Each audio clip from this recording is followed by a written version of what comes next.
नमस्कार मित्रांनो, मी सत्यवान रेडकर तिमिरातून त्याच्याकडे उपक्रमात मी आपल्या सर्वांचं स्वागत करतो. जसं आपल्याला अगोदरपासून कल्पना दिलेली आहे, की तिमिरातून त्याच्याकडे उपक्रमाच्या माध्यमातून आपण एक नवीन संकल्पना आखलेली आहे, ज्याचं नाव आहे, होय जनकल्याणासाठी तसेच परिवर्तनासाठी मी मार्गदर्शन करणार.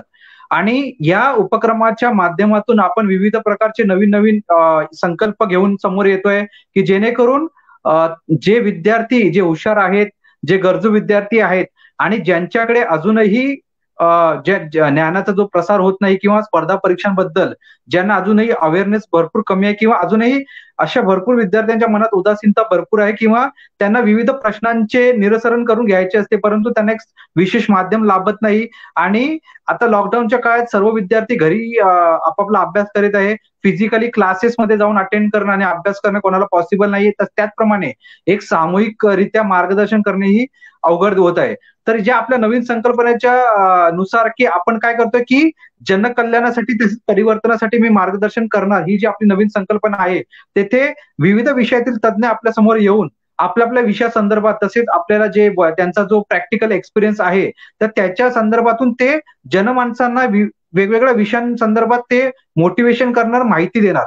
आज आपल्यासमोर उपस्थित आहे श्री बाबूराव पडळकर जी, जे रॉयल अकॅडमी पुणेचे जे संचालक आहेत त्यांचं मी स्वागत करतो तिमिरातून त्याच्याकडे उपक्रमामध्ये. धन्यवाद सर. आणि खरोखर अशा प्रकारचे जे एक समाज सुधारक म्हणू शकतो, की जे आधुनिक युगातले एक समाज सुधारक आहेत. अशा प्रकारचे विविध व्यक्ती आणि तज्ञ आपल्या समाजामध्ये उपस्थित असतात. हे खरोखर एक नोकरी करता-करता किंवा एक व्यवसाय करता-करता, बिझनेस करता-करता किंवा विविध शिक्षणाच्या वाटा उपलब्ध करता-करता समाज प्रबोधनासाठी सुद्धा काहीतरी ते करत असतात. त्यामुळे मी बाबूराव पडळकर सरांचं इथे स्वागत करतो. आज आजचा आपला जो धन्यवाद विषय सर. आहे, तो असं बघायला गेलं तर भरपूर विस्तृत विषय आहे, की जिथे महाराष्ट्रातील विविध जे एम-पी-एस-सी मध्ये जी परीक्षा असते, महाराष्ट्र लोकसेवा आयोगाची जी परीक्षा म्हटली जाते, त्या महाराष्ट्र लोकसेवा आयोगाच्या परीक्षा म्हणजे विविध परीक्षा असतात. जशी राज्यसेवा असेल आणि विविध प्रकारच्या परीक्षा आहेत. भरपूर लोकांना फक्त एक नोटिफाईड ज्या व्हॅकन्सी असतात, त्या नोटिफाईड व्हॅकन्सी बद्दल कल्पना असते. परंतु एम-पी-एस-सी तर्फे विविध प्रकारच्या परीक्षांचे आयोजन केले जाते. ज्यांच्यामध्ये अभियांत्रिकी सेवा परीक्षा असतील, राज्यसेवा असतील, कर सहाय्यक वगैरे अशा परीक्षा असतील. तर आता जे आपले समोर जे इथे वक्ते उपस्थित आहे, जे मार्गदर्शक उपस्थित आहे, त्यांना मोर दॅन 5 इयर्स किंवा त्यांना चांगला त्याच्यातला एक अनुभव आहे आणि ते शिक्षणाच्या क्षेत्रामध्ये विशेषतः स्पर्धा परीक्षेच्या क्षेत्रामध्ये विशेषतः कार्यरत आहे. आणि यांच्या ज्ञानाचा आणि यांच्या अनुभवाचा आपल्याला चांगल्या प्रकारे आज उपयोग करून घेता येईल. आणि जे आपल्याला काही शंका वगैरे असतील, आपण कमेंट सेक्शनमध्ये टाकू शकता. आपल्या शंकांचे निरसरण केले जाईल. तर पडाळकर सरांना मी विनंती करेल, की सर, प्राथमिक स्वरूपामध्ये आपण महाराष्ट्रामध्ये राहणारे जे व्यक्ती आहोत, तर आपल्या इथे जी प्रचलित जी परीक्षा आहे, महाराष्ट्र लोकसेवा आयोग, तर या संदर्भात एक प्राथमिक स्वरूपाची जी माहिती म्हणजे कोणकोणत्या प्रकारच्या परीक्षा ज्या असतात, त्या संदर्भात जरा आपण एक माहिती विद्यार्थ्यांना सांगावी. धन्यवाद सर. तिमिरातून त्याच्याकडे या माध्यमातूनच आपण होय मी मार्गदर्शन करणार, जनकल्याणासाठी आपण मार्गदर्शन करणार. रेडकर सरांचा माझा ज्यावेळेस संपर्क झाला त्यावेळेस आम्ही क्षणाचाही विलंब न करता समाजसेवेसाठी जे काही अपेक्षित आहे या बाबीपर्यंत तळागाळातील विद्यार्थ्यांपर्यंत पोहोचण्यासाठी एका मिनिटाचाही विलंब न करता आपण लगेच आम्ही होकार देऊन टाकला आणि आज प्रत्यक्ष आपण मार्गदर्शन घेत आज सरांनी खूप मोठा प्लॅटफॉर्म आपल्या सर्वांसाठी उपयुक्त करून दिलेला आहे. आणि या प्लॅटफॉर्मच्या माध्यमातून नक्कीच भावी अधिकारी अगदी युपीएससी मधून एमपीएससी मधून तसेच अगदी पोलीस भरती असेल किंवा रेल्वे भरती असेल, एसएससी असेल किंवा आर्मी भरती असेल, अशा विविध भरती प्रक्रियेतून महाराष्ट्रभर अनेक विद्यार्थी जे आहेत आपले या उपक्रमाचा लाभ घेऊन अधिकारी झालेले नक्कीच सर दिसणार आहेत, यातील मात्र शंका नाहीये. आता जी काही येणाऱ्या ज्या भरती प्रक्रिया आहेत या विषयाच्या संदर्भात जर आपण पाहिलं तर सर्वसाधारणपणे सर एमपीएससी मधून डीसी, डीवायएसपी, तहसीलदार, नायब तहसीलदार, बीडीओ, वित्तलेखा अधिकारी अशा जवळपास एकूण 28 पोस्ट आहेत. यासाठी एक परीक्षा घेतली जाते. ही यावर्षी 2020 मध्ये 5 एप्रिलला परीक्षा होणार होती, परंतु आपल्याला माहिती आहे मार्च मध्ये आपल्या भारतामध्ये नाही तर जगभरात अगोदरच हे करोनाचं थैमान जे आहे जगभरात सुरू झालं होतं. भारतामध्ये मार्च मध्ये लॉकडाऊन जाहीर करण्यात आला. त्यामुळे ही जी परीक्षा आहे ही लॉकडाऊनमुळे पुढे ढकलण्यात आली होती. की 13 सप्टेंबरला होणारी जी काही परीक्षा आहे ती पुन्हा 20 सप्टेंबरकडे ढकलली आणि पुन्हा एकदा शेड्यूल येऊन आता ती आपले 11 ऑक्टोबरला होणार आहे बा. अशा पद्धतीने अजूनही आपल्याला त्याची खात्री म्हणजे निश्चित देऊ शकत नाही की एक आयोगाने स्पेसिफाय केलेलं आहे नोटिफिकेशन मध्ये की येणारी जी काही परिस्थिती असेल या परिस्थितीनुसार आपण ठरवू की पुढे काय होणार आहे. परंतु विद्यार्थ्यांना मी एक सांगेल की आपण आपल्या हातात एक आहे की अभ्यास करणं आणि आपल्याला गव्हर्नमेंटने खूप चांगली संधी उपलब्ध करून दिलेली आहे की बाहेर पडू नका.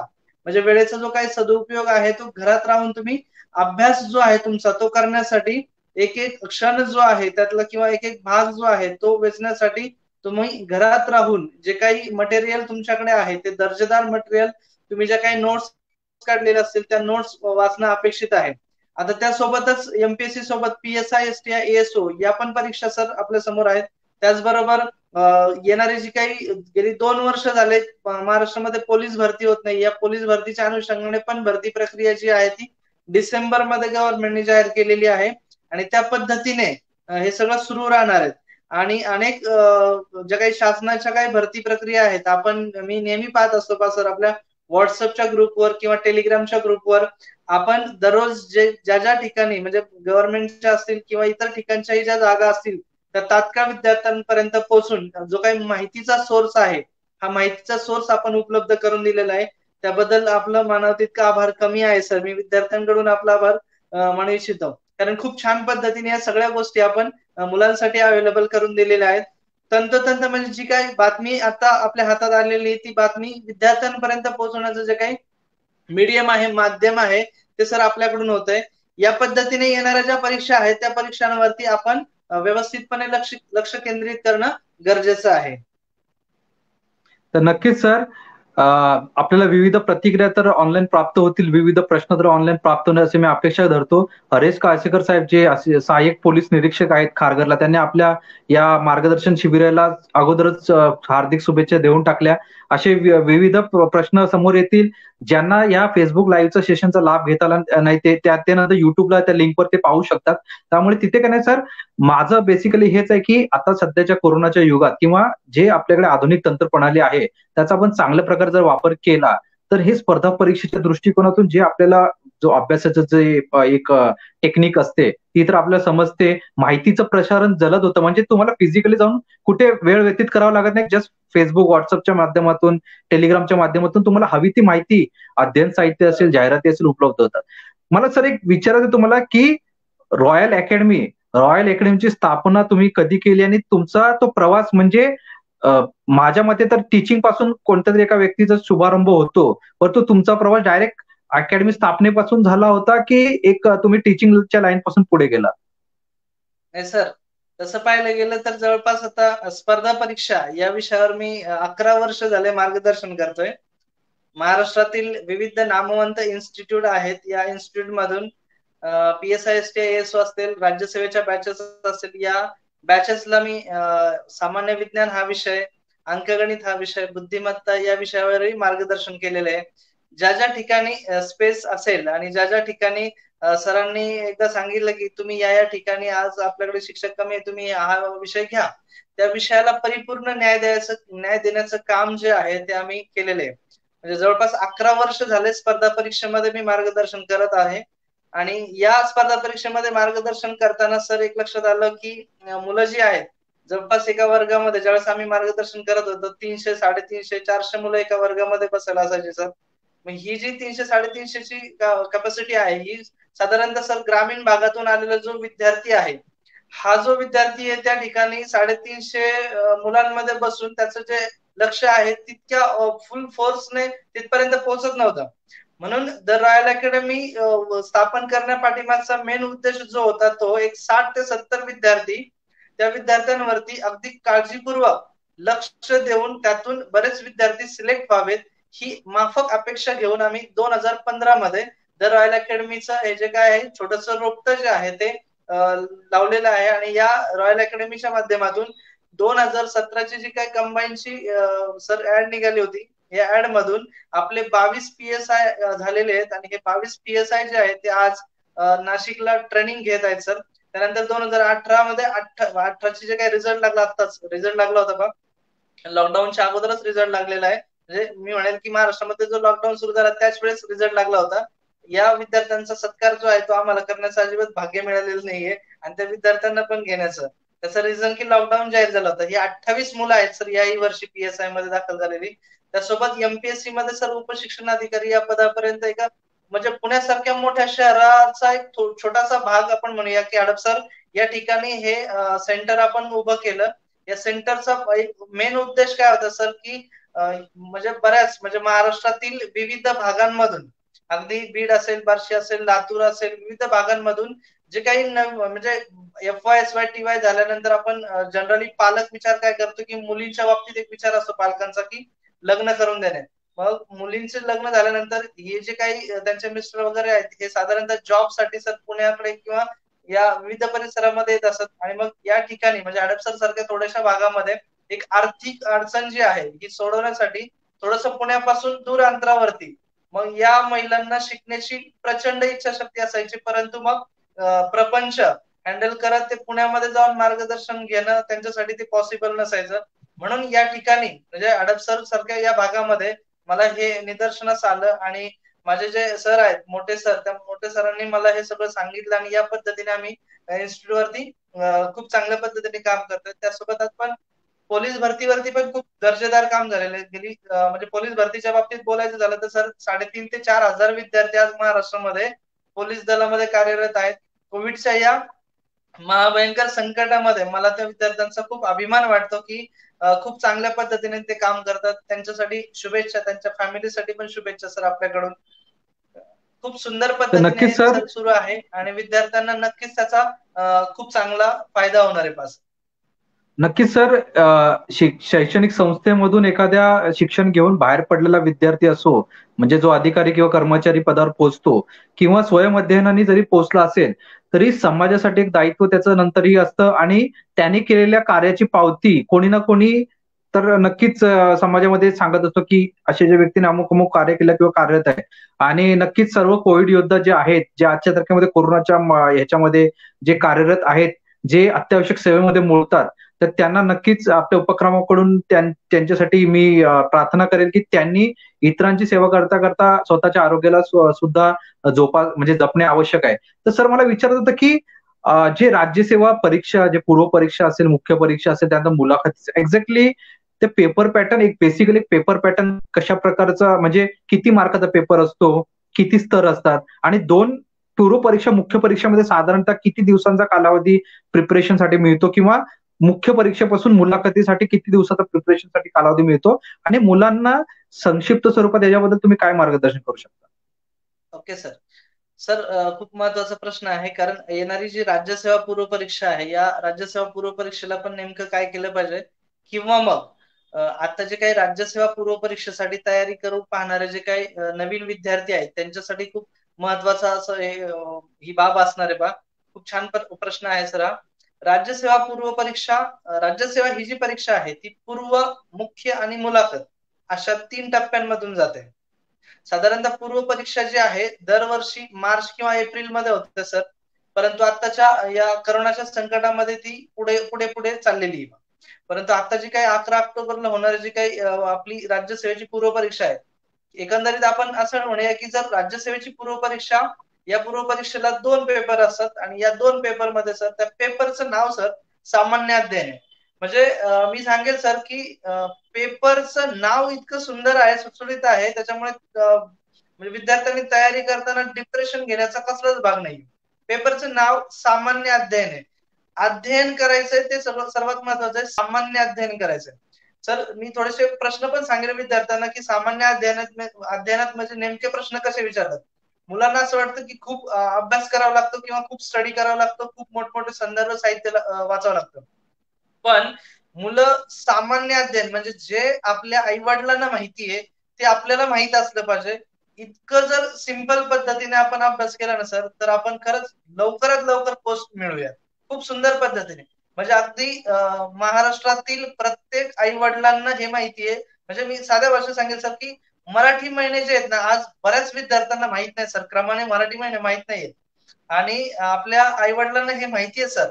अगदी मराठी महिन्यांच्या संदर्भातले विचारलेले प्रश्न राज्यसेवा पूर्व परीक्षेला मुख्य परीक्षेला सर या आपल्या महाराष्ट्राची जी काही पार्श्वभूमी ती संतांच्या पदस्पर्शाने पवित्र पावन झालेली आहे. अगदी महाराष्ट्रातील संतांबद्दलची जी माहिती आहे ती आपल्या मुलांना माहित नाही. सामान्य माहिती म्हणतो ना आपण, सामान्य अध्ययन म्हणतो ना, अध्ययन असावं सामान्य, तर ते हे आहे. म्हणजे अगदी संतांबद्दलचे एमपीएससी ने पूर्व परीक्षेला प्रश्न विचारलेले आहेत पहा. बैदारोड हे भारुड कोणाचं आहे, म्हणजे जर भारुडाच्या विषयी प्रश्न आपल्याला विचारला तर इतका सिंपल आणि साधा प्रश्न जो आहे जनजागृतीच्या संदर्भातला तो आपल्याला माहित असला पाहिजे. म्हणजे अगदी संतांचा क्रम जरी सर विद्यार्थ्यांना विचारला तरी सांगता येत नाही आणि या क्रमाबद्दलचे प्रश्न आपल्याला विचारले जातात. मी एकंदरीत आपल्याला प्रश्नाचं स्वरूप काय असतं ते सुद्धा सांगतोय, नेमका प्रश्न कसा असतो हे पण सांगतोय. कारण क्रमिका पूर्ण करा या स्वरूपाचा प्रश्न असतो सर. आणि आपल्याला प्रश्न विचारला जातो की वयाने जे काही संत आहेत, सर्वात मोठे कोण, त्यांच्यानंतरचे कोण, त्यांच्यानंतरचे कोण, किंवा त्यांच्यानंतरचे कोण, अशी 4 नावं दिली जातात. मग आपल्याला बऱ्याच जणांना हे माहित नाही की संत नामदेव अगोदर आहेत की संत ज्ञानेश्वर अगोदर आहेत की संत तुकाराम अगोदर आहेत. बरेच विद्यार्थी सर संत तुकाराम महाराज अगोदर आहेत असं सांगून टाकतात. पण लिटरली आपल्याला सगळ्यांना क्रम माहित असला पाहिजे सर.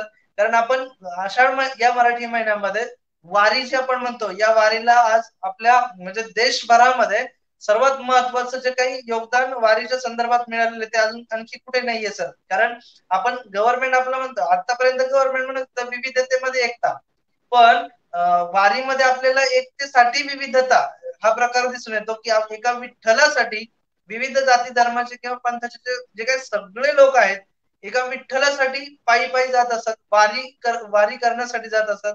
मग ही जी उपयुक्त माहिती ही माहित असली पाहिजे सर. कारण बऱ्याच मुलांना हे पण माहित नसतं. जसं आषाढ मराठी महिना पुढे सरकतो सर, श्रावण मराठी महिना लागतो. या मराठी महिन्याबद्दल राज्यसेवेने 2 वेळा प्रश्न विचारलेत पहा. म्हणजे 12 ज्योतिर्लिंग म्हणजे कोणते ज्योतिर्लिंग नाहीये.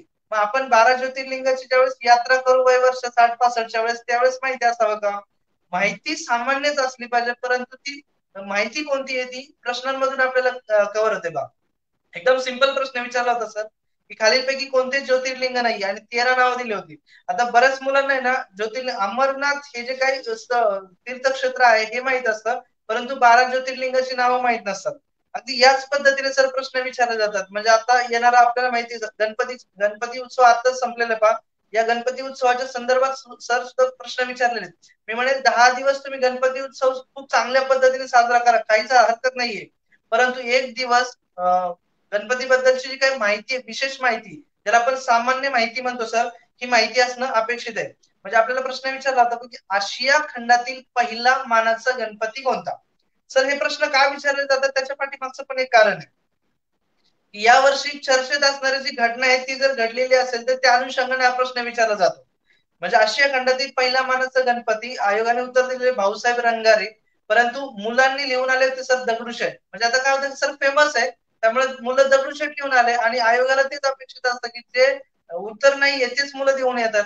म्हणजे एक आपण म्हणूया की जी काही न्यूज आलेली आहे त्याबद्दलची जी काही इन्फॉर्मेशन आहे, ही जर इन्फॉर्मेशन आपण अगदी उत्तम पद्धतीने कलेक्ट केली तर नक्कीच आपल्याला त्याचा फायदा होणार आहे. म्हणजे जे काय आता चालू घडामोडी आपण म्हणतो, या चालू घडामोडीमध्ये आलेली न्यूज, वर्तमानपत्र आपल्याला न्यूज देतं, त्याबद्दलची इन्फॉर्मेशन आपल्याला मासिकं देतात. ती इन्फॉर्मेशन आणि आपला जो काही गायडन्स असेल, लक्षात ठेवायचं, guidance is more important than motivation.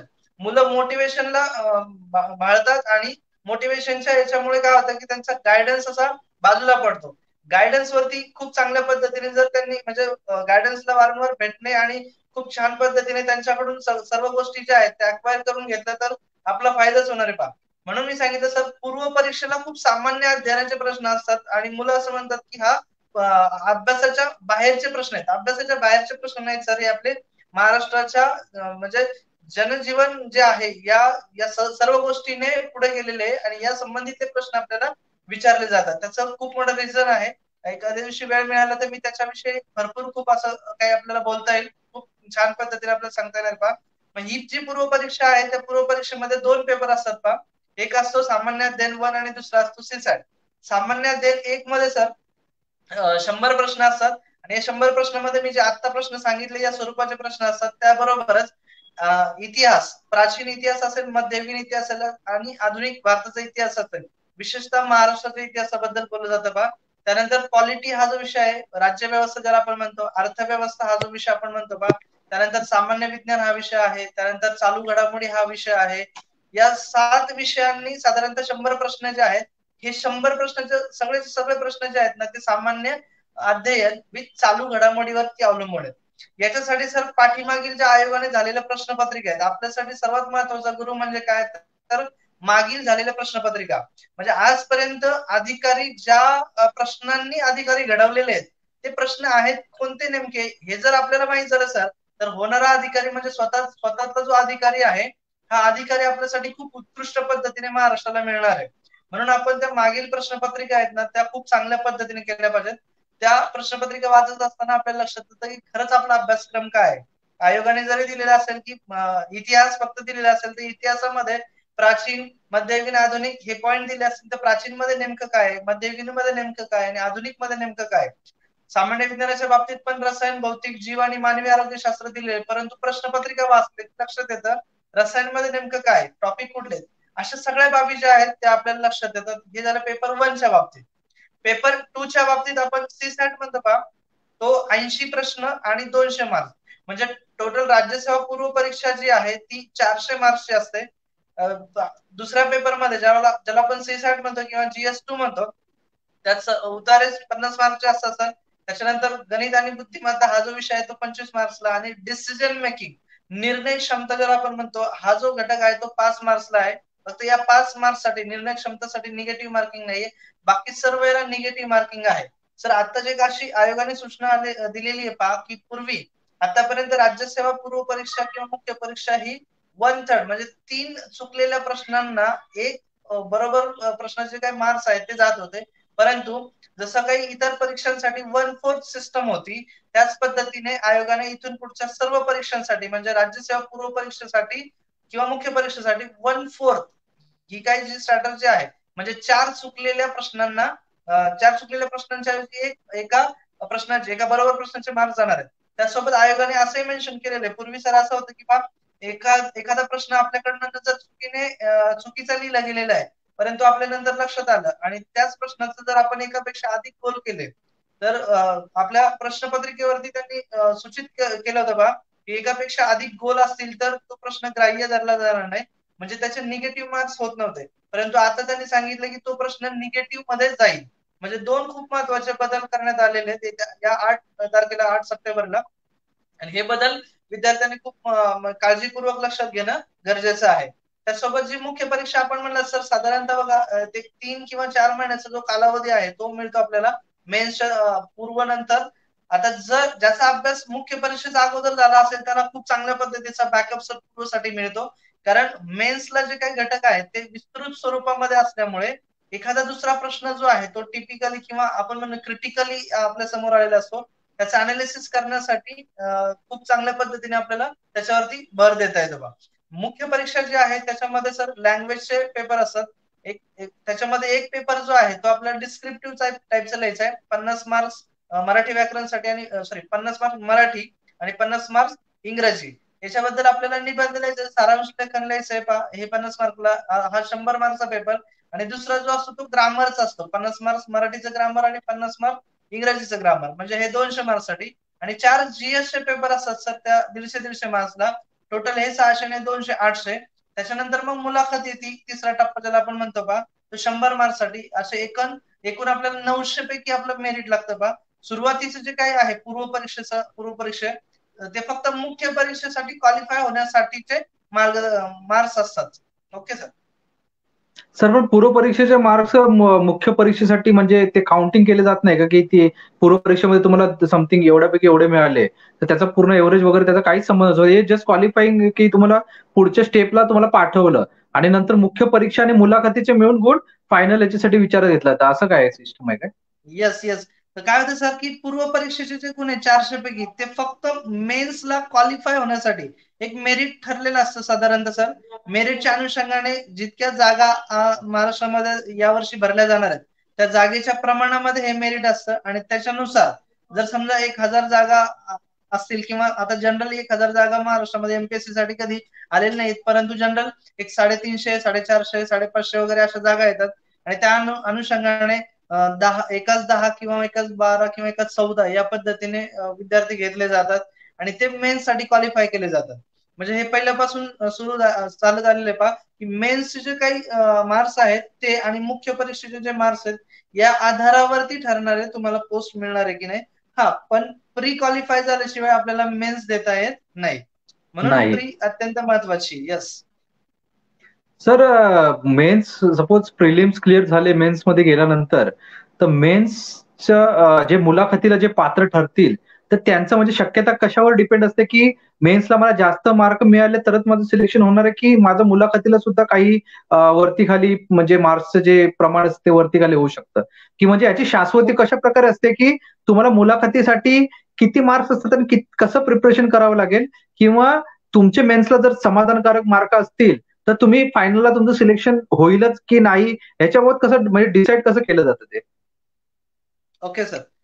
मुख्य परीक्षेमध्ये सर साधारणतः आपल्याला जे काही जीएसचे 4 पेपर आहेत या पेपरमध्ये तिसरा जो पेपर आहे एचआर आणि एचआरडीचा हा नव्याने समाविष्ट झालेला आहे. याच्याविषयीचा जो काही संदर्भ साहित्य आहे ते खूप चांगल्या पद्धतीने मार्केटमध्ये उपलब्ध झालेलं आहे. त्याच्यामुळे याच्यात सुद्धा चांगले मार्क्स मिळवण्याची संधी असते.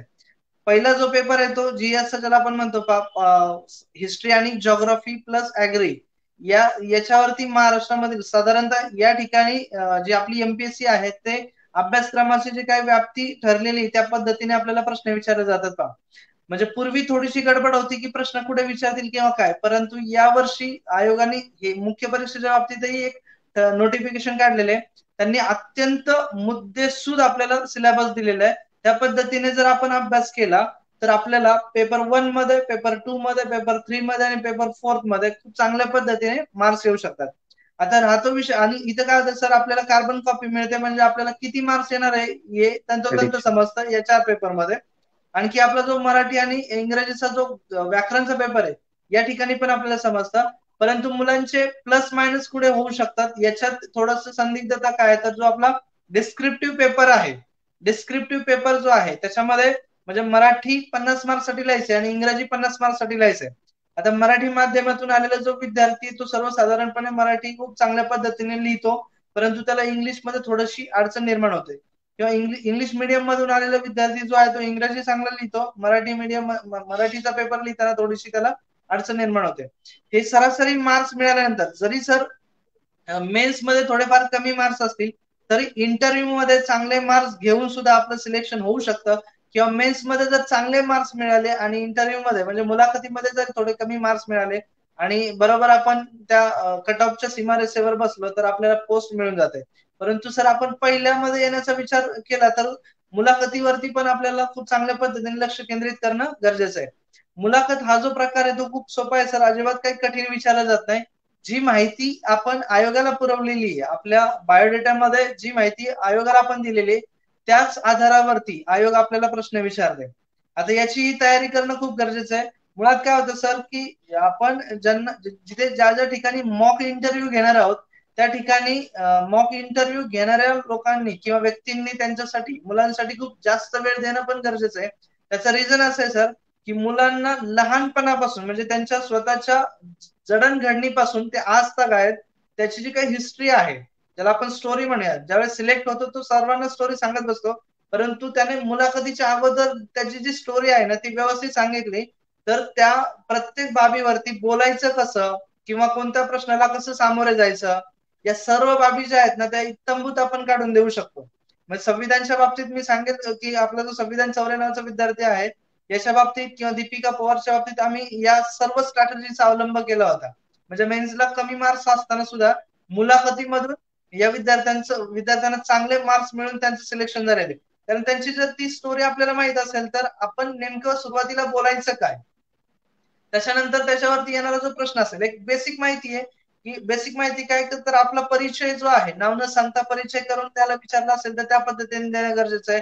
समोर बसलेले जे काही आयोगाचे लोक असतील किंवा आयोगाचे जे काही सदस्य असतील अध्यक्ष असतील त्या पद्धतीने आपल्याला प्रश्न विचारणार आहेत. त्याबरोबरच इतर जे काही प्रशासनातले इतर मान्यवर असतील किंवा आणखी त्याबरोबर एक मानसशास्त्रज्ञ असतील, म्हणजे त्या वेळेला ठरवलं जातं की नेमकं कोण असणार आहे सर. आता ते त्यांच्या समोर असताना आपण काय प्रश्नाची उत्तर द्यायची हे त्यांनी विचारलेल्या प्रश्नांवरती डिपेंड असतं. म्हणजे आपण जे बोलू त्या आधारावरती ते आपल्याला बोलतात. आता आपण जर एखादा विषय सांगितला की नाही मी पुण्याचा आहे, तर पुण्याच्या संदर्भातली एखादी विशिष्ट शैली जी आहे ती आपल्याला विचारली जाऊ शकते. किंवा मी जर नांदेडचा आहे तर नांदेडच्या संदर्भातला प्रश्न एखादा आपल्याला विचारला जाऊ शकतो. मी मुंबईचा आहे तर मुंबई पासून एखादी सुरुवात होऊ शकते. आता जनरल प्रश्न, खूप जनरल प्रश्न विचारले जातात. आई वडील काय करतात या अनुषंगाने, जर शेती करत असेल तर शेतीबद्दलची जी काही माहिती आहे ती विद्यार्थ्याला माहित आहे की नाही.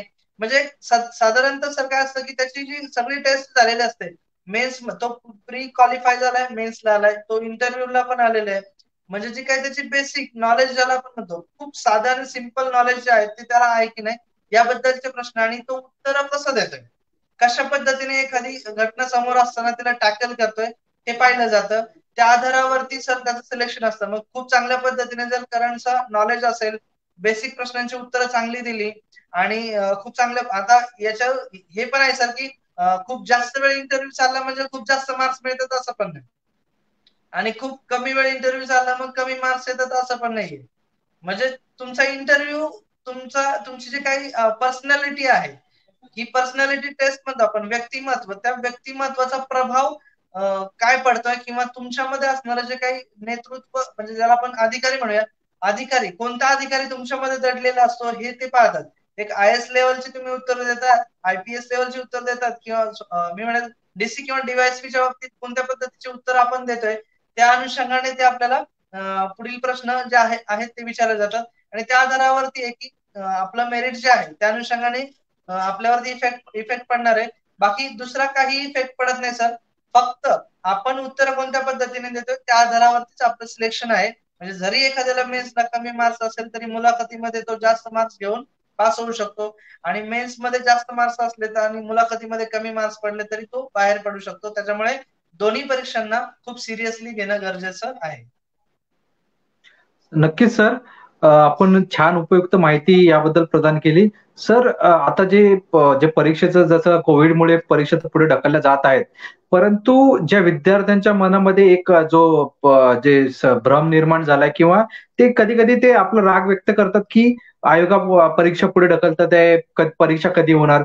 परंतु ही जी प परिस्थिती जी आहे कोविडमुळे निर्माण झालेली, जर आपण त्याचं गांभीर्य जर लक्षात घेतलं, तर नक्कीच ह्या परीक्षा तर मास लेव्हलला म्हणजे ऑर्गनाइज करणं किंवा तिथे अटेंड करणं हे तर आपलं आरोग्याच्या दृष्टीने तर ते चॅलेंजिंग गोष्ट आहे. आणि माझं मते जरी ह्याला जरी वेळ लागत असेल, परीक्षांच्या तिथीला जरी वेळ लागत असेल, परंतु विद्यार्थ्यांचा अभ्यास तर 100% झालेलाच नसतो तिथे.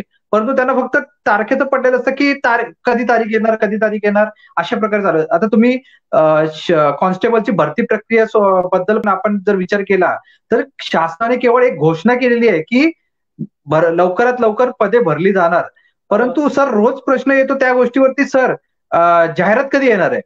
जाहिरात कधीही येऊ दे, परंतु तुझा त्या जाहिरातीच्या अनुषंगाने अभ्यास किंवा जी शारीरिक क्षमता जी तुझी आहे, फिजिकल टेस्टसाठी जी रनिंग वगैरे जे काय असेल, त्याच्यासाठी तुझं किती प्रिपरेशन झालेलं आहे हे तर त्यांना अजून काही नसते.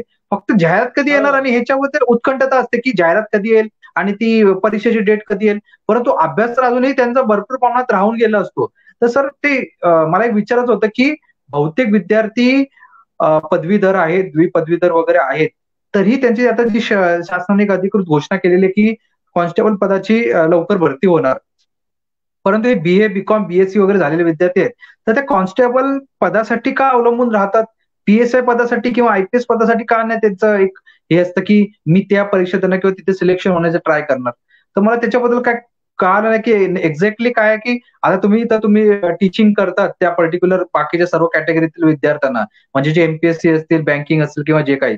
तर हे कॉन्स्टेबलसाठी एवढी उत्कंठता का, की मी जर बी-कॉम आहे तर मी आय-पी-एस सुद्धा होऊ शकतो, पी-एस-आय सुद्धा होऊ शकतो. पण ह्या किंवा सीआरपीएफ मध्ये आहेत वेगवेगळ्या पोस्ट असतात, बीएसएफ मध्ये वेगळ्या पोस्ट असतात. तर ही उत्कंठता अशी का असते कॉन्स्टेबलसाठी?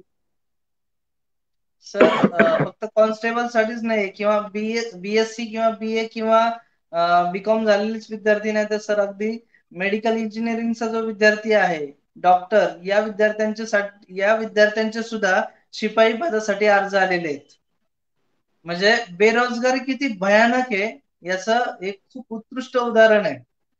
आणि गव्हर्नमेंटचा जो जॉब आहे, या गव्हर्नमेंटच्या जॉबकडे असणारं जे आकर्षण आहे ते किती प्रचंड आहे. म्हणजे डॉक्टर व्हायचे सर, मेडिकलला जायचं, इंजिनियर झालेलं आहे, मेडिकल पण माझं झालेलं, बी फार्मसी झालेली आहे. असे लोक सुद्धा शिपाई पदासाठी अर्ज करतायत सर. म्हणजे अगदी क्वालिफिकेशन नॉमिनल आहे. 4थी पास असणाऱ्या क्वालिफिकेशन साठी सर सुद्धा इतकी भयानक तीव्र स्पर्धा तयार झालेली आहे. त्या तीव्र स्पर्धेचं खरं कारण जे पाहायला गेलं ना सर आपण, तर जे काही जॉब आहे किंवा विद्यार्थ्यांच्या आतमध्ये जे स्वतःचं कौशल्य आहे सर, हे कौशल्य स्वतः विद्यार्थी एकतर बाहेर काढत नाही, बाकी म्हणजे गव्हर्नमेंट वरती किंवा इतरांवरती तो अवलंबून राहिलेला आहे. तो प्रत्यक्षपणे दुसरं म्हणजे स्वतःची जी काही कौशल्य, आपने खुद को आजमाने के लिए आजमाते रहना. म्हणजे मला स्वतःला जर पाहिजे ना, तर मी स्वतःला त्याच्यामध्ये झोकून देऊन काम केलं पाहिजे.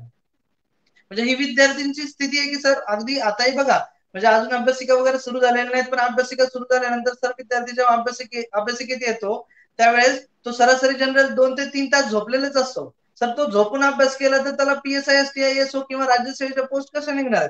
झोपून अभ्यास करण्यापेक्षा झोपून देऊन अभ्यास केला तर तो त्या विद्यार्थ्याची पोस्ट जी आहे ती खूप लवकर मिळणार. म्हणजे ही जी तुलना आहे सर ती सरासरी सगळीकडे पहा.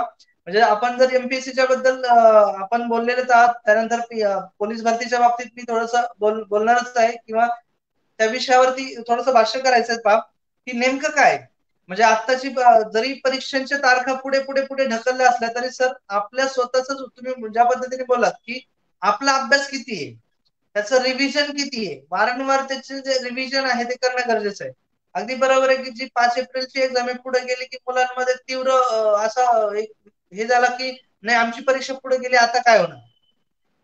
आता काय होणार आहे, आपल्याला माहिती जगाचं काय चाललंय, भारतामध्ये काय चालू आहे, महाराष्ट्रामध्ये काय चालू आहे, ही जी सर्व परिस्थिती पाहताना सर काय होतं की म्हणजे मागे न्यूजला मी बऱ्याच बातम्या वाचल्या होत्या की स्वयंघोषितचे काही विद्यार्थी प्रतिनिधी आहेत, हेच विद्यार्थी प्रतिनिधी या विद्यार्थ्यांच्या समस्या ज्या आहेत त्या लोकांपर्यंत पोहोचवतात. आता हे विद्यार्थी प्रतिनिधी जे आहेत या प्रतिनिधींनी विद्यार्थ्यांसाठी खूप चांगल्या पद्धतीने काम केलेलं आहे, काम करतायत, विद्यार्थ्यांच्या अनुषंगाने खूप चांगले निर्णय पण घेत आहेत. पण कधी काळी एखादा निर्णय जो आहे तो विद्यार्थ्यांना जर पटला नाही तर ते विद्यार्थी या पद्धतीने मग आक्रमक होतात. परंतु विद्यार्थ्यांनी आक्रमक न होता शिस्त, ज्याला आपण पॅशन जे म्हणतो ना, संयम ठेवणं खूप गरजेचं आहे.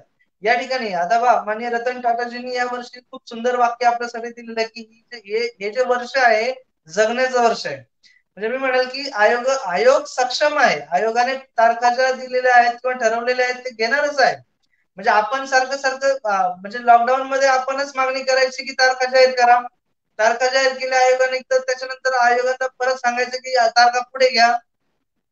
म्हणजे हा जो काही भाग आहे हा विद्यार्थ्यांच्या बाबतीत झालेला असं नाही की आयोगाने पण त्या तारखा पुढे ढकलल्या, परत तारखा दिलेल्या आहेत, पुन्हा तारीख दिलेली आहे, पुन्हा त्याच्यामध्ये थोडंसं चेंज केलेलं आहे.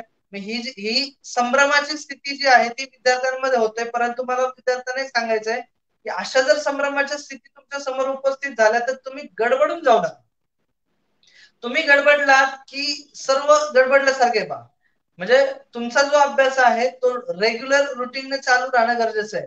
म्हणजे आता जी काही परीक्षा आयोगाने म्हणजे गव्हर्नमेंटने ज्यावेळेस सांगितलं की ही परीक्षा जी आहे ती पुढे ढकलली जाईल, त्यावेळेस विद्यार्थ्यांनी अक्षरशः ज्या जोमाने ज्या गतीने अभ्यासाला सुरुवात केली होती, कारण विद्यार्थ्यांचं एक असं मत असतं की सर तारीख जाहीर झाली म्हणजे टार्गेट आहे, आम्ही फिक्स वेळ देऊ शकतो, किती वेळ द्यायचा सकाळपासून त्या पद्धतीने आमचा अभ्यास होणार. म्हणजे विद्यार्थ्यांचं असं स्पष्ट मत आहे की जर मला मुंबईला जायचंय तर मला माहिती आहे किती टाइम मध्ये मी मुंबईला जाऊ शकतो पुण्यावरून, किंवा मला पुण्याला यायचं मुंबईवरून तर मला माहिती आहे, पण मला माहितच नाही की कधी जायचंय, किती वाजता पोहोचायचंय, तर मी मुंबईमधून किंवा पुण्यामधून मुंबईला पोहोचताना निघणार केव्हा आहे. म्हणजे मग मी थोडासा आळशी बनतो असं विद्यार्थ्यांचं मत आहे सर. आणि थोडंफार प्रमाणामध्ये ते नैराश्य जे आहे ते येतच ऍक्च्युली, पण विद्यार्थ्यांनी नैराश्यामध्ये न जाता प्रामुख्याने त्या याच्यावरती लक्ष केंद्रित केलं पाहिजे बा की भरती केव्हाही हो, भरती आल्यानंतर किंवा मग MPSCची परीक्षा केव्हाही हो, परीक्षा झाल्यानंतर मी पास होईल इतकी ताकद अभ्यासामध्ये अभ्यास करून त्याने स्वतःमध्ये तयार करणं गरजेचं आहे. त्याबरोबर भरतीची जी काय संदिग्ध प्रक्रिया आपल्याला दिसते, गेली 2 वर्ष झाले भरती झालेली नाहीये. 2 वर्षापासूनचा जो काही क्राऊड आहे विद्यार्थ्यांचा तो भरती घ्या या अनुषंगाने चाललेला आहे. म्हणजे 2019चा जो काही GR निघला होता त्याच्यामध्ये पण लेखी परीक्षा सुरुवातीला होणार, मग फिजिकल नंतर होणार, हा संभ्रम सुरूच होता पहा. या संभ्रमाला जे काही आता शासनामध्ये आहेत, पूर्वी त्या विरोधकांमध्ये होते, त्यावेळेस हे विरोधक असताना त्यांनी दिलेले जे आश्वासन आहे ते आता शासन त्यांचं त्याच्यामुळे विद्यार्थ्यांची मानसिकता आहे की पहिलं फिजिकल द्या, ते 100 मार्कच करा. परंतु आता आणि शासनालाही अपेक्षित आहे किंवा आता जो काही विद्यार्थी हवाय किंवा पोलीस हवाय तो अगदी सक्षम असणं अपेक्षित आहे. तो फक्त फिजिकली तंदुरुस्त असावा असं नाही, तर तो बुद्धिमत्ता, ज्याची बुद्धिमत्ता उत्कृष्ट आहे, तो बौद्धिक चाचणी किंवा बौद्धिक बाबी उत्कृष्ट असणारा पण असावा. पण दोन्ही याच्यातून जाणार आहे. मग फिजिकल आधी होऊ द्या, नाही तर लेखी आधी होऊ द्या. म्हणजे विद्यार्थ्यांनी त्याची चिंता न करता फिजिकलचा उत्कृष्ट सराव करणं गरजेचं आहे. आता गव्हर्नमेंटनी मैदानी चाचणीच्या संदर्भातली काही नियम बंधन करून फिजिकलच्या बाबतीत सराव करण्याला परमिशन दिलेली आहे. परंतु लेखी जी आहे ती घरात तुम्ही ऑनलाईनच्या माध्यमातून सुद्धा करू शकता. एक नवीन येणाऱ्या विद्यार्थ्यांच्या पालकांना किंवा त्यांना माझं सांगणं निश्चित असेल की जर आता येणारी जी भरती आहे साधारणतः डिसेंबर मध्ये त्यांनी सांगितली, परंतु ही भरती जी आहे ती कदाचित जानेवारी किंवा फेब्रुवारी किंवा मार्च पर्यंत पण जाऊ शकते. जे पालक आता असा विचार करत असतील की सर आम्ही ज्यावेळेस फिजिकली सर्व बाबी चालू होतील त्याच वेळेस विद्यार्थ्यांना पाठवू, ऑनलाईनच्या माध्यमातून सर त्यांना एक जनरल बाब जी आहे, अभ्यासक्रम काय आहे, त्याचं स्वरूप काय, त्याची व्याप्ती काय आहे, किंवा मग त्याच्या अनुषंगाने फिजिकलचं कशा पद्धतीने होणार आहे, या जरी बाबी माहीत झाल्या तरी त्यांना कसलीच अडचण निर्माण होणार नाही. परंतु या बाबी माहीत न होता म्हणजे घरी जर तो बसला तर घरात जे काही इतर वादविवाद आहेत किंवा ताणतणाव आहेत त्याची जी मानसिकता आहे ती ढासळू शकते आणि त्या मानसिकतेचा जो परिणाम आहे तो घरातल्यांवरती आताही होतो. म्हणजे बरेच पालक मलाही आता सांगतात की सर विद्यार्थी घरात बसल्यामुळे खूप चिडचिडा बनलेला आहे, तो वेगळं काहीच करत नाही, आळशी झालेले आहे, त्याचं जो शारीरिक बाबी आहे त्याच्या कमकुवत झालेल्या आहेत. मग त्यांनी थोडस सराव करणं गरजेचं आहे. म्हणजे मित्रांबरोबर जाऊन सराव केला पाहिजे असं काही नाही, तर त्यांनी वैयक्तिकरित्या सुद्धा जाऊन मैदानावरती सराव करणं गरजेचं आहे. आणि लेखी ऑनलाईनच्या माध्यमातून त्याची तयारी केली तरी हरकत नाहीये. पण येणारी परीक्षा म्हणजे गेली 2 वर्ष झालेली नाहीये, मग आताची जी काय होणारी परीक्षा आहे यावर्षी 12वी उत्तीर्ण झालेल्या विद्यार्थ्यांसाठी खूप चांगलं म्हणजे खूप चांगली संधी आलेली आहे. त्याचं रिझन असं आहे की 2 वर्ष परीक्षा झाली नाही, त्याच्या अगोदर 4-5 वर्ष मुलं अभ्यास करत होती. या लॉकडाऊन मध्ये मुलांचे जे काही सर्व साहित्य आहे, आपण म्हणलं की 20 दिवस किंवा 15 दिवस लॉकडाऊन होईल, 21 दिवसाचं लॉकडाऊन नंतर गव्हर्नमेंटने जाहीर केला, केंद्र शासनाने. तत्पूर्वी आपल्या राज्य शासनाने लॉकडाऊन जाहीर केला होता. एक साधारणतः 15 ते 20 दिवसाचा असू शकतो. या अनुषंगाने मुलं घरी गेली होती, परंतु पुढे लॉकडाऊन वाढत वाढत गेल्यामुळे त्यांचं साहित्य त्याच ठिकाणी राहिलं, साहित्य पण नाहीये. आणि घरी गेल्यानंतर त्यांची जी चर्चा आहे ती नाहक वेगळी चर्चा झालेली आहे. म्हणजे तुम्ही जसं म्हणलं की आता परीक्षा होईल का नाही होईल का अशा चर्चा, किंवा मग कोविडचे पेशंट पुढे किती सापडले अशा पद्धतीची चर्चा, म्हणजे अभ्यासाकडे दुर्लक्ष झालेले आहे. म्हणजे जो भाग त्यांनी आतापर्यंत 3-4 वर्ष 5 वर्ष केलेला होता तो अगदी 5-6 महिन्यामध्ये पूर्ण विसरलेला आहे. मग पुन्हा एकदा 12,538 पदांच्या जागा म्हटल्यानंतर थोडेसे चांगलं तीव्र स्वरूपात मुलं जागी झालेली आहेत. परंतु नव्याने येणाऱ्या विद्यार्थ्यांसाठी ही संधी आहे की तुम्ही पटकन फिजिकल आणि लेखी, कारण 12वीचा अभ्यास करणारा विद्यार्थी हा अभ्यास जो आहे आता मागचे जे काही 4-5 वर्षापासूनचे विद्यार्थी आहेत त्यांचे थोडेस कसं लक्षात राहणं वगैरे या बाबी थोड्याशा, किंवा मग घरचं दडपण असेल किंवा कामाचं दडपण असेल याच्यामुळे थोडं प्लस मायनस होतं, परंतु ते विद्यार्थी खूप चांगल्या पद्धतीने तयारी करत असतात. या विद्यार्थ्यांना सगळ्यांना आपण म्हणूया की पोलीस भरतीमध्ये किंवा इतर भरतीमध्ये जे जे फॉर्म निघलेले आहेत त्या ठिकाणी फॉर्म भरून आपण कुठेतरी जॉईन होणं गरजेचं आहे. जो प्रश्न आपण विचारला होता सर, विद्यार्थ्यांना जॉबची गरज आहे आणि जॉबच्या गरजेमध्ये त्याला सर्वात महत्वाचं आहे की अपेक्षित असणारा जो गव्हर्नमेंटचा जॉब आहे तो मिळाला पाहिजे. आता आपण पाहतो की जे प्रायव्हेट सेक्टर आहे सर, कोविडच्या याच्यामध्ये खूप असे म्हणजे मी म्हणाल की उद्ध्वस्त झाल्यासारखं आहे. आणि गव्हर्नमेंटचे जे काही जॉब आहे गव्हर्नमेंटला किमान आपण म्हणूया की पेमेंट सुरू आहे आणि जॉब चांगल्या पद्धतीने सुरू आहेत. या अनुषंगाने विद्यार्थ्यांना ते अपेक्षित आहे. म्हणून सर अगदी डॉक्टर इंजिनियर असतील किंवा इतर मेडिकलचे विद्यार्थी असतील किंवा ग्रॅज्युएशन झालेले विद्यार्थी जे आहेत ते फॉर्म भरत असतात. कारण त्यांची चूक नाहीये, परिस्थिती त्यांच्या समोर अशी ओढवलेली आहे, ते त्यांचा नाईलाज आहे, त्यामुळे ते भरून काही ना काहीतरी जॉब करायचं आणि त्याच्यानंतर पुढे आणखी जायचं अशी त्यांची अपेक्षा आहे.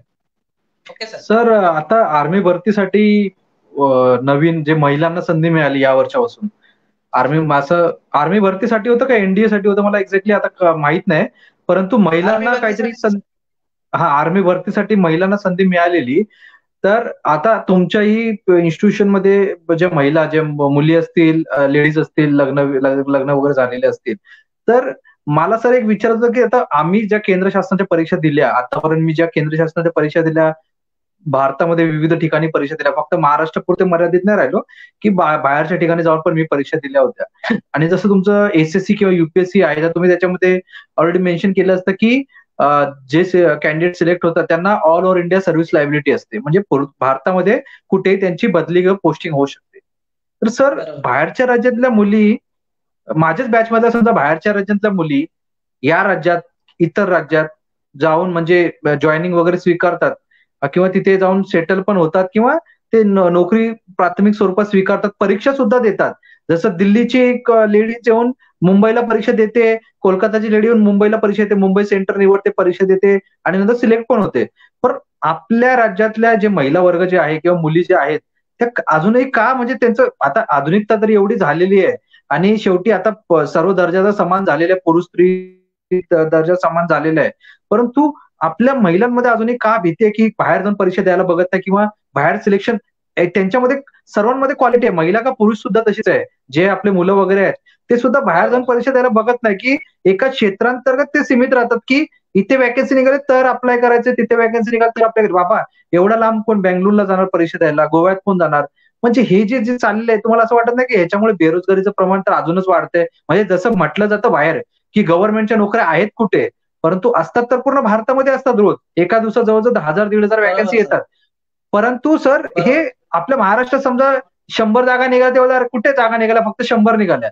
परंतु भारतामध्ये जेव्हा 1000च्या 2000 संख्येने जेव्हा जाहिराती येतात, तेव्हा तर आपल्या महाराष्ट्रातील विद्यार्थी तिथे नसतात, किंवा आपल्या महिला तिथे नसतात गेलेल्या, आणि किंवा जातही नाहीत, प्रयत्न करत नाही. तर अशा सर्व मुलांना एक एक एक शिक्षक म्हणून, मी तर नेहमी तर सर्वांना बोलतच असतो, परंतु एक आपण प्रशिक्षक किंवा शिक्षक म्हणून त्यांना काय सांगाल, की आता ती परिस्थिती बदललेली आहे, आपल्याला सीमांतर्गत न राहता त्याच्या पलीकडे जाऊनही परीक्षा द्यायचे गरजेचं आहे, किंवा इतर राज्यात पण परीक्षा द्यायचा. तुमच्याकडे क्वालिफिकेशन असेल, तुम्ही त्या पर्टिक्युलर पदासाठी जर पात्र असाल, तर तुम्ही त्या त्या राज्यात जाऊन तिथे सिलेक्ट होण्याचा प्रयत्न का करत नाही, किंवा तिथे सेटल व्हा, किंवा थोड्या वर्षानंतर तुम्ही ट्रान्सफर घेऊन तुमच्या राज्यामध्ये या, किंवा नवीन परीक्षा देऊन या.